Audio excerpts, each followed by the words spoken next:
welcome back to my channel. I'm Delilah from the Holistic Enchilada.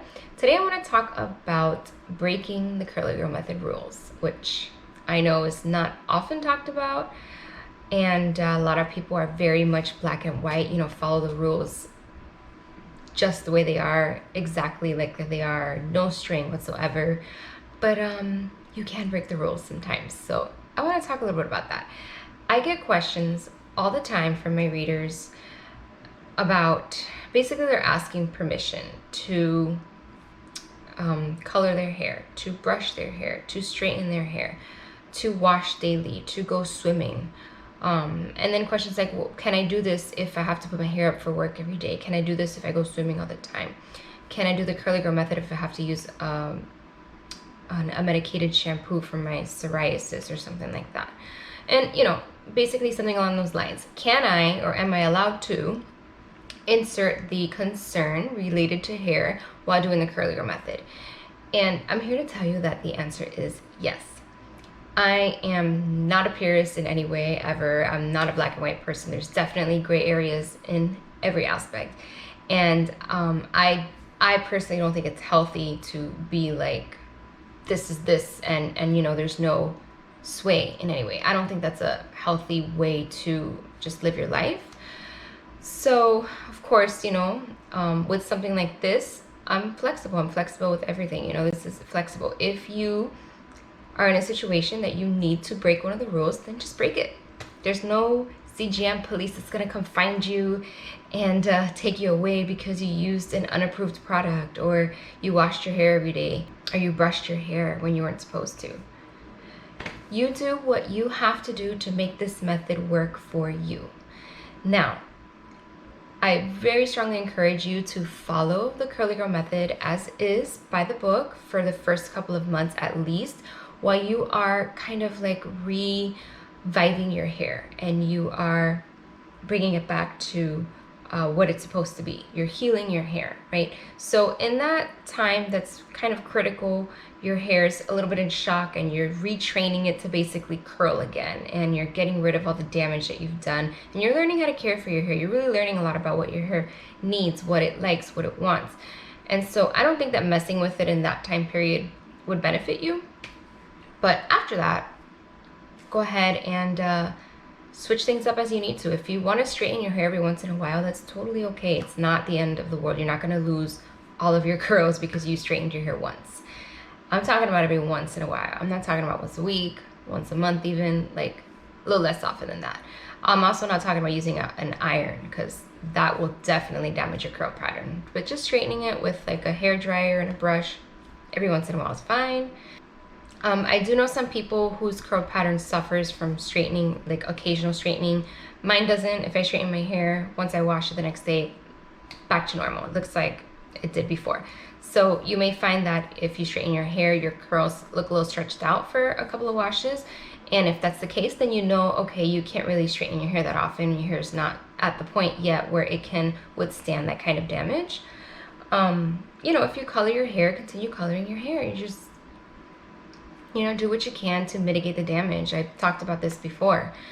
If you need to use a medicated shampoo because you have psoriasis or something like that, then just do that, and then use the curly girl method for everything else: your conditioner, your styling method, your styling products, your weekly maintenance routine. You can definitely apply most of the things of the curly girl method, even if you have to break one or two rules here and there. That's totally okay. If you have to pick up your hair for work every day, what I would do is I wouldn't style my hair on the days that I have to work. I would wash my hair, leave it alone, let it dry as is, and then pick it up for work with a brush and gel and whatever else you need. And I wouldn't fuss with it at all on the days that it needs to go up for work. Why fight it? And then on the days that you're off, you can actually wash and style your hair according to the curly girl method steps and go on with your life as is. There's only so much you can do, and you can't control everything. You can't stress about the things that you can't change, So just make it work for you. If you find that you have a product that has silicones in it, let's say a gel, you love the gel, it works better than all the other CG approved gels that you've tried, then just use it. But know that because it has silicones, you gotta clarify it a little more often. So, it's you just have to balance it out. You know, have to have a good balance. That's really the key here. Don't become obsessive. You know, it's not black and white. There are so many reasons that you could possibly need to stray from the rules, and that's totally okay. And you don't need my permission. You don't need anybody's permission. Just allow yourself to do what you need to do to be happy. The whole point of this is to love your hair. You want to love your hair. Do what you got to do to love your hair. If some parts of the curly hair method don't resonate with you, then don't do them. Okay, it's totally okay to wash your hair every day. Just pay attention. If it's dry, then you know, okay, I gotta put more conditioner, or maybe get a different cleanser or co-wash instead of use shampoo. If you're gonna be swimming all the time, then get a swim cap. Wet your hair before you get into the pool. If you can put some conditioner in there before you get in there, go ahead and do that. Definitely wash after that though. You're definitely gonna wanna wash it out, not just rinse it. Take extra care of your hair. You know, these kinds of situations where you can't really control them, so you gotta find a workaround, and that's totally okay. So I don't want you to feel like you're cheating, or like someone's gonna catch you or something like that. That's not what this is about. This is about embracing your hair, finding something that works for you, you really feeling happy and loving your hair, and feeling like your hair is beautiful. So I want you to take what you can with this method and make it work for you. However that is, it's totally okay. So that's my little soapbox for today. I've gotten so many questions, especially now with what's going on in the world right now, where a lot of people are like, I don't really feel like washing my hair and styling my hair, I'm just home. Then don't. That's okay. Don't wash and style your hair.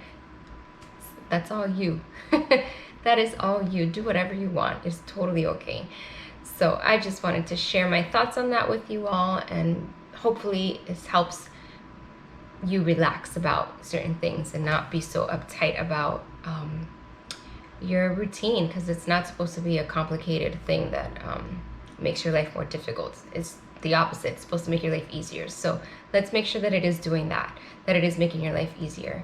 And you guys know that I have tons of resources on my blog. I have my newly launched Fabulous Curls Made Easy course for anybody who is newer to the curly girl method, or embracing your hair, your natural hair, or you need help, a little more kind of like somebody to walk you through what to do, how to build your routine. You need more help figuring out what your hair type is. And I have consultations now, curl coaching and clean beauty coaching. So if you want some one-on-one help with me, you can book a virtual session and I will help you with whatever problems it is that you have. I'm gonna link all of those things below for you. I hope you enjoyed this video. Thank you so much for watching, and please like and subscribe, and I will see you in the next video.